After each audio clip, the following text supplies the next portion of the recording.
Gelsin oğlum buraya.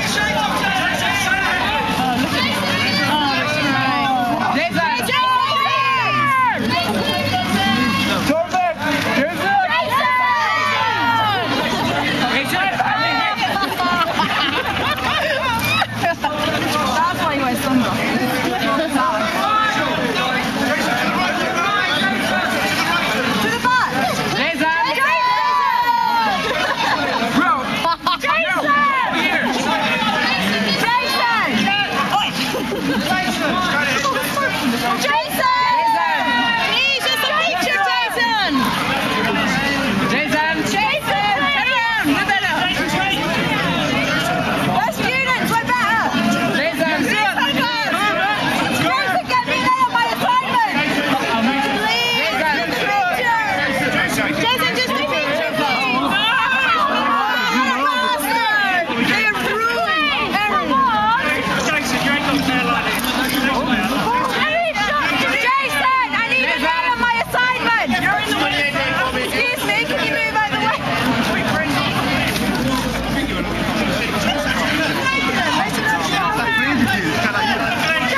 Just a picture, please. Yeah. Come on in. Yeah. Oğlum hadi kafanı sok oraya.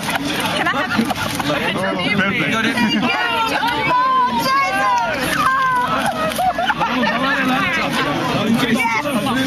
Ay senin be. Gelsene çıksana. Jason, can I get a picture of you for my assignment? Working out then. Başka bir şey yok. Jason, can you sign my book, please? Adam gözü gözüküyor. Sadece gözüküyor. If you're going to picture with you. Jason, can you sign my board, please? If you're going to have a picture.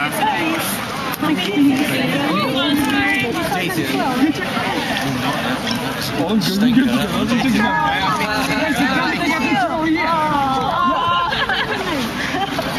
Thanks, Jason. Can we take a picture over here? Which one do you want? Jason.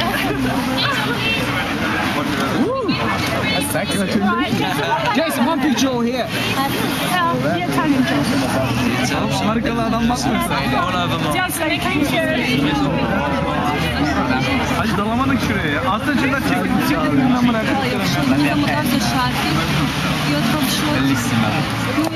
Hadi vallahi gözün ucu gözüküyor. Yapacağım bir şey yok. Çekemedik ya. Neyse karıyla iyi kamera çekildik de. Kamera çekmek var. Kamera çekmek mi?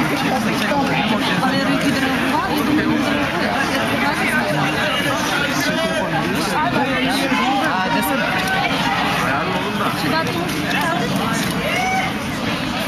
Dal dal araya da. Jason, can we take a